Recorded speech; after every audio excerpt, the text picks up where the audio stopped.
물고기의 육상 진출은 생명의 역사에서 우리를 잊게 한 가장 중요한 전환점입니다. 지난 동영상에서는 왜 물고기의 지느러미가 다리로 바뀌었는지에 대해 다소 어려운 발달 가소성 개념을 도입하여 설명했습니다.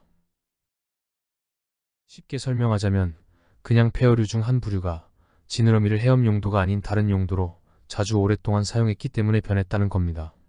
이번 동영상은 왜 그래야 했는지에 대한 것입니다. 환경 압력, 즉 포식자에 밀려 급하게 지느러미로 바닥을 짚고 땅으로 올라가다 보면 다리로 굳어질 수 있습니다. 다른 한편으로는 환경 유혹에 끌려서 집요하게 물 밖으로 나가려 하다 보면 그렇게 될 수도 있는 거죠. 이번 동영상은 환경 유혹 가설에 초점을 맞춥니다. 사지류로 전이되는 과정에서 눈이 커지고 향상된 시각을 통해 들어오는 신기한 먹거리 정보들이 물고기를 육지로 끌었다는 가설을 살펴볼 것입니다. 다시 말해 정보가 물고기를 땅으로 유인했고 그럼으로써 사지의 진화를 견인했다는 겁니다. 대본기는 약 4억 2천만 년 전부터 3억 6천만 년 전까지 지속된 지질 시대로 바다는 높은 생물 다양성을 자랑했던 시기였습니다. 사지류가 땅으로 진출한 대본기 중기에는 이들보다 5천만 년 전이나 먼저 진출한 식물이 숲을 이루기 시작했고 각종 절지 동물들과 날개 없는 곤충들이 살고 있었습니다. 수분과 양분 전달 시스템에 혁신을 이룬 큰 키의 관다발 식물이 번성하면서 숲이 우거지고 숲을 접한 강가 바닥에는 관목들과 낙엽성 식물 잔해가 쌓입니다. 이러한 서식지는 빨리 헤엄치는 큰 물고기가 살기에는 불리하지만 사지동물이나 각종 작은 물고기가 살기 안성맞춤입니다. 대본기 중기를 지나면서 적도 지역에서 시작된 녹색혁명은 지구가 처음 접해보는 환경 변화입니다. 토양이 만들어지기 시작했고 토양 유기물과 미네랄이 얕은 바다로 유입됩니다. 녹조가 바다를 덮고 용존 산소량이 떨어집니다. 결과로 혐기성 세균이 번성하여 물이 썩는 부영양화가 일어납니다. 강옥이나 얕은 바닷가 생활 환경은 점점 나빠집니다. 식물에 의한 녹색화가 생명을 움트게 한 바다를 황폐화시키는 아이러니한 현상을 대본기 말에 맞게 된 거죠. 용존 산소량이 낮은 번잡한 물속에서 바닥을 짚고 다닐 수 있었던 사지류는 수면 위로 머리를 세워 공기를 크게 한 입 마십니다. 이때 보이는 물 바깥 세상은 전혀 다릅니다. 그리고 물가 숲에 살고 있는 곤충과 벌레를 처음 맛봅니다. 좀 더 멀리 보면 무언가 많이 있어 보이는 푸른 숲이 널려 있습니다. 이들은 육상 생활을 위한 형태적 생리적 장치를 충분히 갖추지 못했음에도 불구하고 땅 위로 오르기로 결단을 내립니다. 사지류 육상 진출은 생명 역사에서 워낙 중요한 사건인 만큼 진화학자들은 그에 대한 인과성을 정확히 하려고 합니다.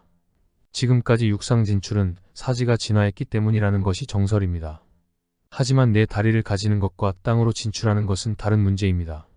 사실 화석 증거들은 육지로 나가기 이전에 이미 지느러미가 다리로 바뀌었음을 보여줍니다. 다리는 나중 육상 진출 후에 자주 쓰인 것이죠. 특히 뒷다리가 그렇습니다. 아칸토스테가는 발가락까지 가진 대표적인 사지류이지만 그들의 다리는 부력이 없는 상태에서 중력을 견디며 걸을 수 있는 구조가 아닙니다. 주로 수중 생활을 했고 가끔 물가로 나가 먹이 사냥을 했습니다. 이들 사지류에게 땅으로 진출하게 동기를 부여한 것은 풍부한 먹거리 유혹 때문일 거라는 가설이 있지만 증명할 방법이 마땅치 않았습니다. 어찌 물 바깥으로 나가지 않은 상태에서 지느러미가 다리로 바뀌었는가? 누차 말했듯이 과학자들은 그 이유를 행동 가소성 이론으로 설명합니다. 애초 원인은 지느러미를 헤엄 용도보다는 걷기 용도로 더 자주 사용했기 때문이라는 거죠. 최근 물고기에게 그러한 행동을 하게끔 동기를 부여한 것이 바로 먹거리 유혹일 거라는 연구 결과가 2017년 발표되었습니다. 사지류는 진화 과정에서 다리가 만들어지는 것 이외에 머리가 평평해지고 눈이 머리 위로 쏠리고 커집니다. 그 커진 눈을 통하여 들어오는 물 바깥 세계의 먹거리 정보가 그곳으로 나아가려는 행동을 유발했으며 그러한 행동이 지느러미를 다리로 바꾸게 했다는 겁니다. 한번 살펴보겠습니다. 노스웨스턴 대학 신경생물학자이면서 공학자인 매클버 박사는 다리의 진화보다는 더 멀리 더 넓게 볼 수 있게 하는 큰 눈의 진화가 수생 사지류를 물에서 벗어나 무트로 이끌었다는 부에나 비스타, 즉 매혹적인 전경 가설을 내놓았습니다. 매클버 박사는 화석학자 슈미츠 박사와 함께 육상 진출 전후 사지류 두개골 화석 총 59점, 그 중에는 지느러미 사지류 18종, 다리로 전이 과정에 있는 사지류 3종, 발가락까지 진화한 사지류 6종, 그리고 육상 생활에 적응한 양서류 32종, 전체 59종의 두개골 화석에서 머리 크기 대비 눈 크기를 비교해 보았습니다. 그 결과 전이 초기 단계에 있는 틱트알릭에서 다리에 발가락까지 생긴 훅이 아칸토스테가로 진화하는 과정에서 눈은 3배 정도 커졌음을 알아냅니다. 눈의 크기와 생태 환경을 고려하여 사지류의 시력을 분석한 수학 모델에 따르면 눈이 3배 커지면 혼탁한 물속에서는 6m 떨어진 것을 보던 시력이 7m로 늘어나는 정도로 미미하지만 수면 밖 공기를 통해서는 200m에서 600m로 늘어나 물속에서 보다 70배 정도 시력이 증가합니다. 결국 육상으로 진출한 사지류는 대상을 볼 수 있는 공간은 100만 배나 늘어나는 셈입니다. 그런데 물속 생활을 하는 사지류의 시력 향상과 육상 진출 사이에 어떤 인과관계가 있는가? 인과관계는 알 수 없다 하더라도 상관성은 제시되어야 매클버 박사의 주장이 먹힙니다. 물론 개연성은 있지요. 잘 보니깐 잘 찾아 먹었을 거고 그렇지 않은 애들보다 생존 경쟁력이 있었을 거니까요. 또 육상 진출한 애들은 눈이 다 큽니다. 개연성은 그냥 이야기일 뿐입니다. 과학이 아니에요. 본 이야기로 돌아갑니다. 화석학자들은 육상 사지류들은 대체로 큰 눈을 가졌다는 사실을 이미 알고 있었지만 왜 커졌는지 그 의미를 육상 진출과 연결시키지 않았습니다. 매클버 박사도 그러한 눈의 크기 증가는 공기를 통해서 사물을 볼 때만 의미가 있기 때문에 사지류가 육상 생활에 완전 정착한 후에 일어났다고 생각했습니다. 그러나 눈은 물속 생활 중에 지느러미가 다리로 바뀌면서 같이 커졌습니다. 왜 물속 생활 중에 눈이 커졌을까? 이에 대한 매클버 박사의 설명은 이렇습니다. 뇌가 쓰는 에너지 중 상당히 많은 부분이 시력을 유지하는 데에 쓰인다. 전이 과정에 있는 사지류가 수중 생활을 하면서 눈을 3배나 키워 에너지를 소모하는데 물 안쪽만을 살핀다면 그럴 이유가 없다. 에너지를 소모한 만큼의 합당한 보상은 물 밖을 봄으로써 얻을 수 있다. 바깥 세상은 그들에게는 그린워스이다.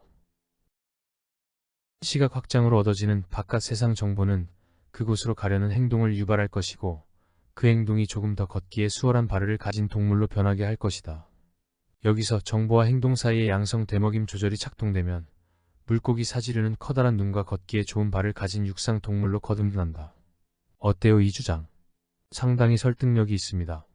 척추동물 육상 진출에 대한 새로운 가설입니다.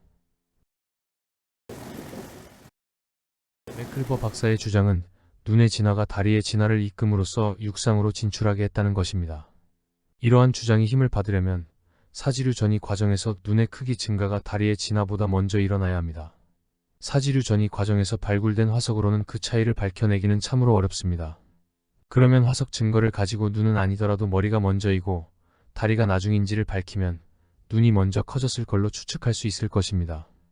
영국 브리스톨 대학의 화석학자들은 어려운 화석 분석 작업을 통하여 머리가 먼저이다라는 사실을 밝힙니다.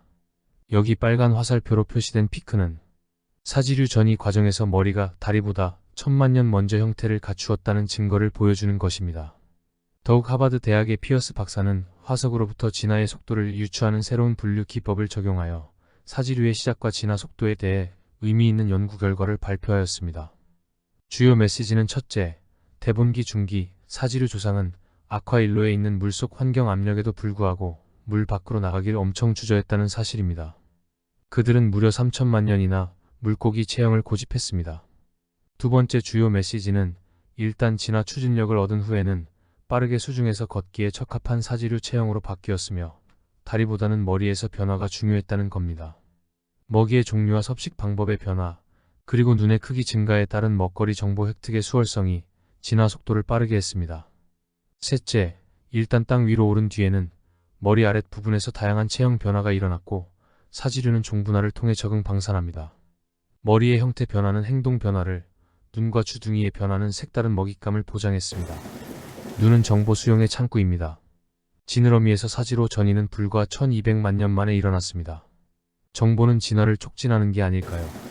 시력이 좋아지면 그에 따르는 비용이 들지만 먹이 사냥을 하거나 포식 위협을 피하는 데 들어가는 에너지 비용을 줄일 수 있습니다. 눈의 크기 증가와 시력 향상은 동물의 인식과 행동에 지대한 변화를 주었습니다.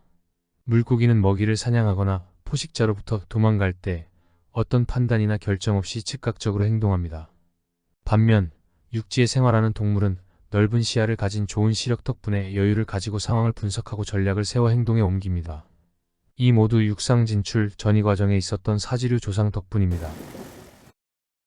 시청해주셔서 감사합니다.